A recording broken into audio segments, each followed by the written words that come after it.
Leonardo DiCaprio, here's a guy, you'll never see him walking around with a paper bag on his head. He knows how to stay calm and clearly very patient. Took him 7 years to get The Wolf of Wall Street into movie theaters.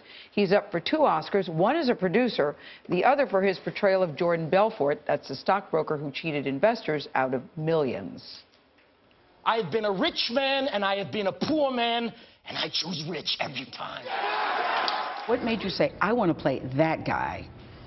You know, this kind of culture, for a lot of us as artists, we wanted to put it up on screen. This attitude that is very real and very apparent in the world we live in, and incredibly destructive.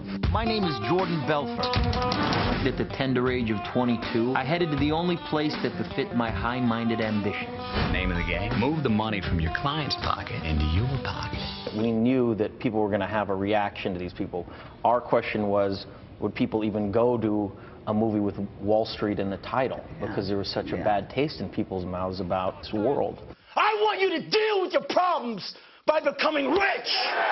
And you've heard the criticism that, yeah, but you all didn't show the other side, the people that were hurt, the people whose lives were destroyed. Well, it's really the first time that I've been a part of a movie that's had any real controversy behind it. Really? So I had to kind of look to Marty to see, okay, how do we react to this? But I think what was interesting for me, not only making the movie, but was the dialogue that happened afterwards, because that's what movies can do. I got it. I've got it. I can roll. And you have said that you've never done drugs, and you played such a good drug character, and I know that's called acting, but how were you able to do that with that intensity and then detach, because it was so raw? I think it's like anything else, you just do your research. Okay, Leo, how did you research that? Quite specifically, the drug sequences? Yes.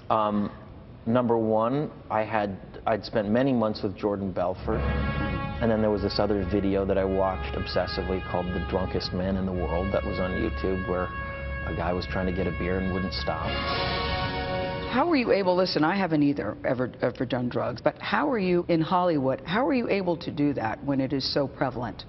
No desire, no interest? I think there's always an interest and a desire, but I really grew up around that. It was on my street corner, people offering me drugs at 4 or 5 years old. So you saw it? I saw it at a very, very, very early age, and I was just sort of horrified by how it affected people. Such a calm what? Can I talk about Jonah Hill? Did you bring Jonah into this project? Well, I met him in Mexico, and he basically said to me, I know this character, I am this character. Not personally, but I know who these people are, and there's no one meant to play this except for me. And so I relayed that to Marty, and they had a 2 or 3 hour meeting, and he hired him on the spot. Then I say, should we get DiCaprio on board? And Marty says, I don't know if he can handle it, sure. I got such a kick watching Saturday Night Live recently. Jonah was hosting. All of a sudden, Leonardo DiCaprio comes out, and it's you. And you reenact that whole Titanic scene along with the music. I really wanted to support Jonah, and somebody suggested that right on the stage, and at first I was a little skeptical. That's but what then I was said, wondering. you know what, yes. This is actually pretty damn funny. I'm wondering, Leo, when you hear the Titanic song, or I'm the king of the world, do you start cringing, or do you think, okay, You know, it's been such a long time, but it was such a huge part of my life.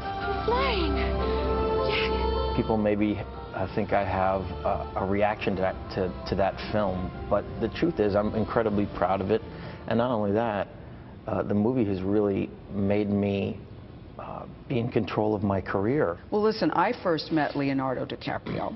I became smitten with Gilbert Grape. You were so good in that role. Do the siren, okay? And that was when you were nominated for your first Oscar. And here we go to 2014, and you're nominated for another Oscar. When you think of who Leo was back then, did you ever envision that this would be your career? You couldn't possibly have. No, I didn't. All I remember is being paralyzed with fear that I'd have to actually get up on that stage because somebody told me 1 billion people watched that show. And that's the only thing that I really remember. So if you win, then you have to go up and talk in front of all those people. And I was in shambles about that. I did not want I actually didn't want to win because Leo, of this that is reason. this is what I don't understand.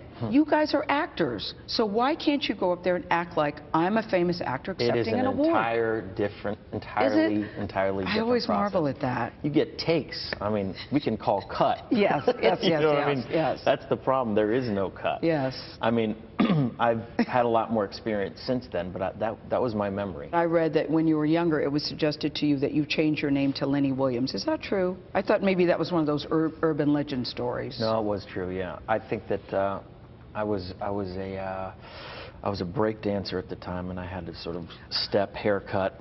And A break dancer? Yeah, I was a pop locker, which I've displayed in this movie.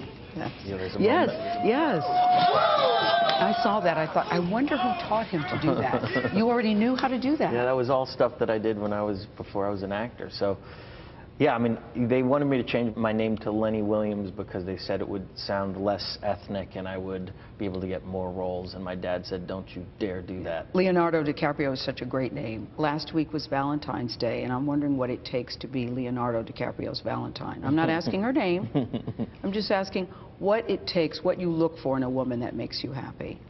I think humility, a good sense of humor, and not a lot of drama. Everybody wants you to get married, and by everybody I mean me. Really? You do too? I do.